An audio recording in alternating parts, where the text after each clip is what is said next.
Hello people, BD geeks ওয়েবসাইটের পক্ষ থেকে HTML এবং CSS ভিডিও টিউটোরিয়ালসের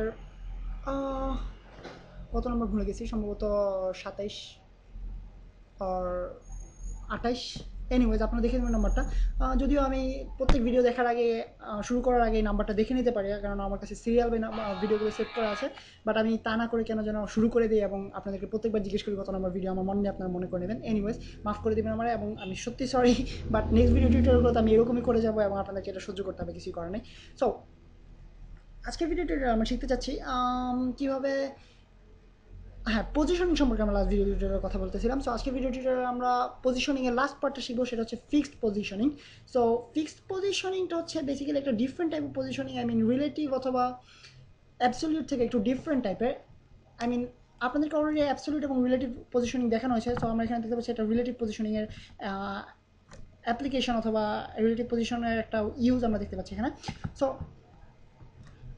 ফিক্সড পজিশনিং ব্যাপারটা আসলে নর্মালি খুব একটা ইউজ করা হয় না, বাট আপনারা নিশ্চয়ই বেশ কিছু ওয়েবসাইট দেখেছেন অলরেডি, যে আপনারা ওয়েবসাইটে যাওয়া মাত্রই আপনাকে একটা অ্যাডভার্টাইজ দেয় এবং আপনি যতক্ষণ পর্যন্ত না ওই অ্যাডভার্টাইজটা ক্লোজ করেন ততক্ষণ পর্যন্ত ওই অ্যাডভার্টাইজটা স্ক্রিনে চলেই এসেই থাকে। আপনি যতক্ষণ স্ক্রোল করতে থাকেন, নিচে যেতে থাকেন, আপনার ওই অ্যাডভার্টাইজটা যেতে থাকে না, বাট জাস্ট স্ক্রিনে চলে আসে অটোমেটিক্যালি। সো সেটা হচ্ছে অ্যাকচুয়ালি ফিক্সড পজিশনিং ইউজ করে তৈরি করা একটা অ্যাডভার্টাইজমেন্ট।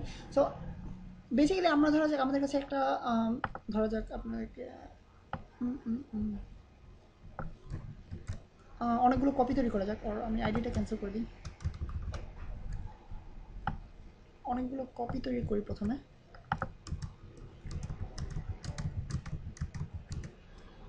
সো আপনারা দেখতে পাচ্ছেন না নিশ্চয়ই, এখানে অনেকগুলো কপি তৈরি করেছি আমি প্যারাগ্রাফের। সো এখন যদি আমি সরি আগে সেভ করে নিই।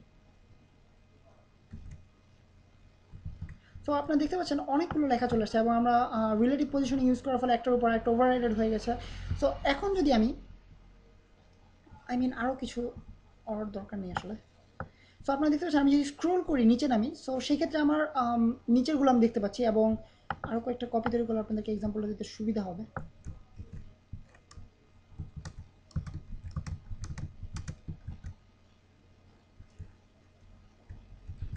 সো এখন যদি আমি স্ক্রোল করি আপনারা দেখতে পাচ্ছেন আমার বক্সটা উপরে চলে যাচ্ছে, যেটা আমি রিলেটিভ পজিশনিংয়ের মাধ্যমে অলরেডি সিলেক্ট করে দিয়েছি। সো এই বক্সটা আমার উপরে চলে যাচ্ছে। এখন ধরা যাক লেফট থেকে আরেকটুখানি সরিয়ে দিই। এখন আমরা যদি চাই যে জিনিসটাকে সবসময় স্ক্রিনে এসে থাকবে, অর্থাৎ এটা রিলেটিভ পজিশনিংয়ের ক্ষেত্রে হিসাব করা হয়। রিলেটিভ, আমরা অ্যাবসলিউটটা দেখি। রিলেটিভ পজিশনিংয়ের ক্ষেত্রে আমরা জানি অ্যাবসলিউট, এখন কাজ করার কথা। লেফটেরটা কাজ করতেছে না কেন, আমি পিক্সেলস দেইনি, সরি। সো অ্যাবসলিউটের ফলে আমরা জানি যে এটা হিসাব করা থাকে টপ লেফট কর্নার থেকে, অর্থাৎ আমরা আমাদের ব্রাউজারের জাস্ট টপ লেফট কর্নার থেকে আমরা হিসাব করবে যে আমরা কতটুকু দূরে সরাতে চাচ্ছি। সো এটা এখান থেকে 150 পিক্সেল দূরে চলে যাবে। এইখান থেকে নিচে নামবে 100 পিক্সেলস অথবা 50 পিক্সেল। আমি যেটা সিলেক্ট করেছি দেখে নিই আগে। আমরা সিলেক্ট করেছি 70 পিক্সেলস। সো উপরে এই টপ লেফট কর্নার থেকে 70 পিক্সেলস নিচে নামবে, দেন এখান থেকে 150 পিক্সেলস দূরে চলে আসবে বক্সটা। সো আমি যদি এটা স্ক্রোল করি আপনারা দেখতে পাচ্ছেন উপরে চলে যাচ্ছে। খেয়াল করবেন যে আমাদের এই বক্সটা উপরে চলে যাচ্ছে, অর্থাৎ স্ক্রোলিংয়ের ফলে আমরা যেটা করতে চাচ্ছি, যেটাকে আমরা উপরের দিকে সরিয়ে দিতে চাচ্ছি, আমরা এটা দেখতে চাচ্ছি না এখন আর। বাট ফিক্সডের ফলে আপনারা দেখবেন এখন ব্যাপারটা আসলে কী হয়। ফিক্সডের পরে আমরা যদি ফিক্সড পজিশনিং ইউজ করি, সো এখন যদি পেজটা রিলোড করি আপনারা দেখতে পাচ্ছেন যে 70 পিক্সেলস উপর থেকে 70 পিক্সেলস নিচে এই কর্নার থেকে। নর্মালি অ্যাবসলিউট পজিশনিংয়ের মতো আপনার হিসাব করেন প্রথমে, যে জাস্ট উপর এই কর্নার থেকে 70 পিক্সেলস নিচে এবং 150 পিক্সেলস দূরে। বাট অ্যাবসলিউট পজিশনিংয়ের সাথে ডিফারেন্সটা হচ্ছে গিয়ে আমরা স্ক্রোল করা মাত্রই আমাদের বক্সটা উপরে চলে যাওয়ার কথা, বাট এখন আপনারা খেয়াল করে দেখেন আমাদের বক্সটা নিচেই। ঠিক ব্রাউজারটা যেখানেই যাক না কেন, ঠিক ব্রাউজারের এখান থেকে হিসাব করবে। অ্যাবসলিউট পজিশনের ক্ষেত্রে এটা হিসাব করে পেজের টপ লেফট কর্নার থেকে। ব্রাউজারটা যখন পেজটা লোড করবে দেন পেজের টপ লেফট কর্নার থেকে হিসাব করবে। বাট যখন আমি ফিক্সড পজিশনিং হিসাব অ্যাপ্লাই করবো, সেক্ষেত্রে এটা হিসাব করবো সবসময় ব্রাউজার পেজটা কোন পজিশনে আছে অথবা পেজের কত নম্বর পিক্সেল আমরা আছি এখানে, সেটা হিসাব করবে না। এটা সবসময় হিসাব করবে আমরা ব্রাউজারের কত নম্বর পিক্সেল আছে, অর্থাৎ আমরা কোথায় আছি ব্রাউজার থেকে। সো এটা সবসময় ব্রাউজারের এই টপ লেফট কর্নার থেকে 70 পিক্সেল নিচে আবার 150 পিক্সেল দূর হবে। সো আই মিন এটা বেসিক্যালি একটা খুবই অ্যানোয়িং একটা অপশন, এবং আপনারা নিশ্চয়ই অনেক ওয়েবসাইট দেখেছেন যেখানে এরকম অ্যাডভার্টাইজ চলে আসে যে আমরা পেজে ঢুকা মাত্র এরকম অ্যাডভার্টাইজ চলে আসে, এবং আমরা এটা না কাটা পর্যন্ত অ্যাডভার্টাইজটা এখানেই থাকে। আমরা যতক্ষণ পেজ আমরা স্ক্রোল করি অথবা ডানে বামে যেখানেই যাই আমাদের মাঝখানে অ্যাডভার্টাইজটা চলে আসে। তো এটা খুবই অ্যানোয়িং একটা ব্যাপার, এবং খুব বেশি প্রয়োজন না হলে এই জিনিসটা সাধারণত ইউজ করা হয় না ওয়েব ডেভেলপিংয়ের ক্ষেত্রে। বাট আপনারা নিশ্চয়ই অনেক ওয়েবসাইটে দেখেছেন, সো বুঝতে পারতেছেন ব্যাপারটার অনেকখানি ইউজ আছে। সো বেসিক্যালি ফিক্সড পজিশনিং ব্যাপারটা এইটুকুই, এবং আপনার অলরেডি অ্যাবসলিউট ফিক্সড এবং রিলেটিভ পজিশনিং সম্পর্কে আইডিয়া নিলেন।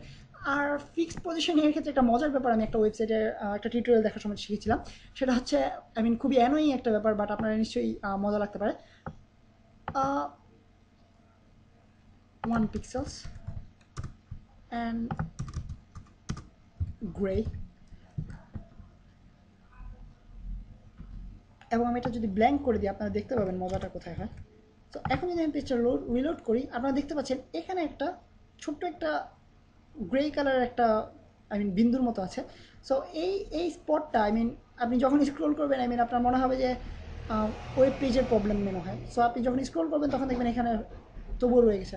দেন আপনি আপনার মনিটর এরকম ঘুরতে থাকবেন, আই মিন আপনার ভাববেন যে মনিটরে স্ক্র্যাচ পড়েছে, আসলে তা না, এটা জাস্ট ওয়েব পেজের একটা ফাইজলামি।